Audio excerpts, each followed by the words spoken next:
बहुत सारी मिथ्स हैं एबिलिटीज और अचीवमेंट को लेके, स्पेशली इन्वेंशंस के बारे में। हम सब लोग सोचते हैं ग्रेट इन्वेंटर्स बहुत टैलेंटेड थे, उनके पास सुपर माइंड था और कोई ना कोई उनके पास सुपर पावर तो थी जिसकी वजह से वो कुछ नया डिस्कवर कर पाए, कुछ नया इन्वेंट कर पाए।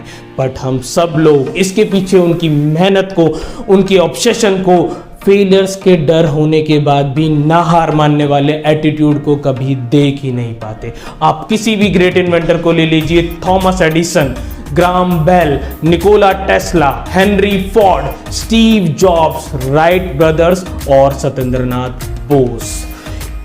तो चलिए आज मैं इन सब के बारे में आपको बिल्कुल नई चीज बताता हूं कि वो क्या चीज थी। What is the secret behind every invention and every discovery? तो इस वीडियो को पूरा देखना and let's start. हेलो दोस्तों, my name is Atish Moreval, helping you unleash your true potential by adding values to your life.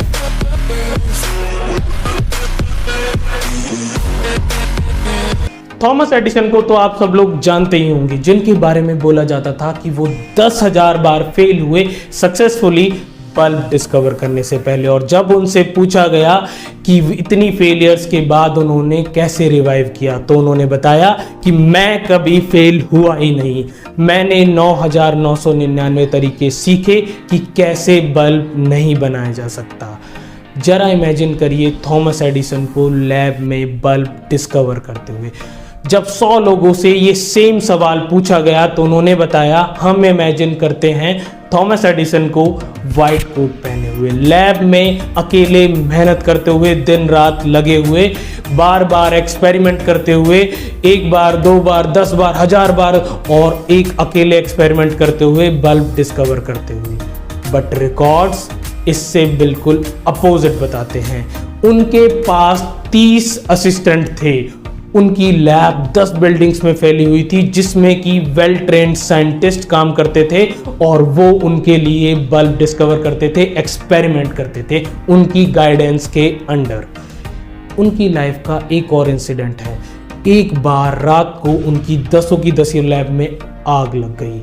उनकी सारी lab, उनकी मेहनत, उनके एक्सपेरिमेंट सब जलने लगे। और रात को उस आग को देखने जब एडिसन, उनकी वाइफ और उनका बेटा पहुंचा, तो उस आग को देखकर उनका बेटा और उनकी वाइफ बहुत जोर जोर से रोने लगे कि हमारा सब कुछ लुट गया, सारी मेहनत, सारी लैब, सब कुछ जल गया। इस पे थॉमस एडिसन बिल्कुल चुप थे। उनको चुप देखकर उनके बेटे ने उनसे पूछा कि क्या हुआ, आप चुप क्यों हैं? पहले थॉमस एडिसन ने अपने बेटे और अपनी वाइफ की आंखों में देखा और कुछ देर शांत रहने के बाद वो बहुत जोर जोर से हंसने लगे और बहुत तेज तेज हंसने लगे। इसके बाद उन्होंने एक ऐसी बात कही कि नॉर्मल आदमी ऐसा कभी सोच भी नहीं सकता। उन्होंने कहा कि सब गलत जल गया, कल से नई शुरुआत करते हैं, कुछ बेहतर शुरुआत करते हैं। थॉमस एडिसन की सोच ये थी कि लोगों को प्रूव करने में अपनी एनर्जी क्यों वेस्ट करी जाए, जब आप इम्प्रूव कर सकते हो, आप महान बन सकते हो, आप बेहतर बन सकते हो। ऐसी ही स्टोरी हेनरी फोर्ड की भी है। जब हेनरी फोर्ड को अपनी V8 मोटर्स के लिए एक 8 सिलेंडर इंजन बनाना था, तो उन्होंने ड्रीम ऑफ किया कि उनको ये 8 सिलेंडर इंजन सिंगल कास्टिंग में ड्रॉ करना है। और इसके लिए उन्होंने साइंटिस्ट की, इंजीनियर्स की एक बहुत बड़ी टीम अपॉइंट करी और उसको कहा कि मुझे 8 सिलेंडर इंजन बनाना है और वो भी सिंगल कास्टिंग में। इस पे इंजीनियर्स ने कहा ऐसा कभी हुआ ही नहीं, ये बहुत मुश्किल है। हेनरी फोर्ड ने कहा कि कभी नहीं हुआ तो अब होगा और हम सब इसको मिलके करके दिखाएंगे। इसके बाद इंजीनियर्स ने डिज़ाइन प्रिपेयर करा और फर्स्ट ट्रायल किया, सेकंड ट्रायल किया, थर्ड ट्रायल किया और फोर्थ ट्रायल किया। चारों के चारों ट्रायल्स फेल हो गए। इन चारों ट्रायल्स में फेल होने के बाद जब इंजीनियर्स हेनरी फोर्ड के पास पहुंचे और उन्होंने कहा कि ये इम्पॉसिबल है, ये नहीं हो सकता, उस पे हेनरी फोर्ड ने कहा ये पॉसिबल है, ये बिल्कुल पॉसिबल है और तुम लोग ही इसको पॉसिबल करके दिखाओगे और तुमको दिख नहीं रहा, ये हो चुका है, ऑलमोस्ट यू डिड इट, बस आपको एक स्टेप पहले से बेहतर लेना है। एक स्टेप बेहतर लीजिए और आप सक्सेसफुली ये करके दिखाओगे। और इसी तरीके से हुआ, साल भर की लगातार मेहनत के बाद successfully 8 cylinder engine single casting में बना और V8 मोटर्स बहुत सक्सेसफुल रही। तो इन लीडर्स के पास, इन इन्वेंटर्स के पास ऐसा क्या था, ऐसी क्या क्वालिटी थी? The secret behind all their invention is their growth mindset. Yes, वो उनका ग्रोथ माइंडसेट था जिसकी वजह से ये सब कुछ कर पाए।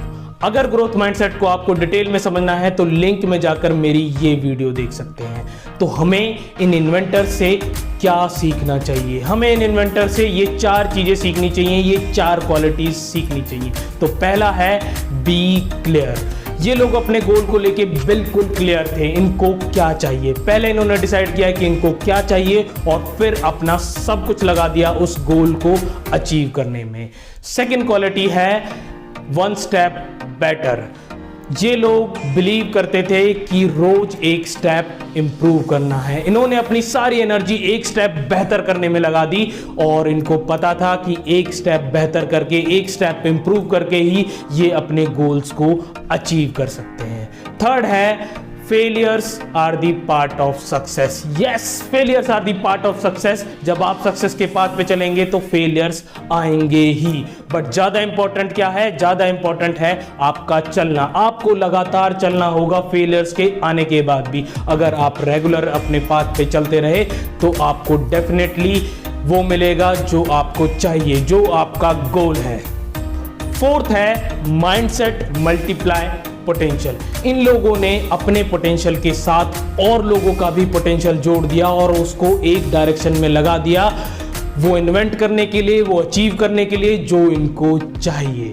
सो what you need is mindset first. अगर आपके पास सही माइंडसेट रहा so you can multiply your abilities and potential to get what you want. तो कमेंट में जाके लिख के बताइए कि आपको इन सब में से कौन सी क्वालिटी सबसे ज्यादा माइंड ब्लोइंग लगी। ये वीडियो मेरी माइंडसेट सीरीज की वीडियो है और बाकी वीडियोस आप प्लेलिस्ट में जाके चेक कर सकते हैं। इस वीडियो को लाइक कीजिए और आप चैनल पे नए हैं तो इस चैनल को सब्सक्राइब कीजिए और बेल आइकन पे हिट कीजिए। Thank you and bye bye.